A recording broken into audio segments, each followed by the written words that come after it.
And that's why, notice, Allah has never kept a direct connection between your education and the amount of money you have.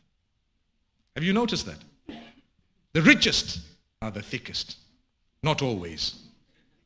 Sorry, not always. But what I mean is, look at the globe. They're the people who fell out of school sometimes. They're the people who didn't do so well. They lost here, lost there. They tried harder and so on. There are exceptions, and the exceptions are becoming a little bit more. But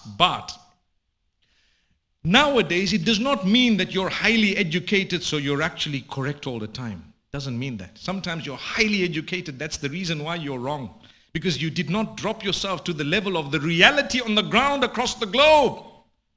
You travel, are you going to respect others? The answer is no. They must do what I do. They must think the way I think. I'm the sharpest, I'm the most intelligent, I'm the most advanced, and that's what it is. And if they don't think the way I do, and if they don't want to do things exactly the way I think is the right thing, we're going to fight them. That's the attitude of countries sometimes. And that's why face reality. Calm down. Learn to respect people with a difference. What did I start with? I started by saying when you see something that perhaps you feel you wouldn't do or you are not going to be a part of because of your faith or whatever other reason it is, are you not going to offer them human respect?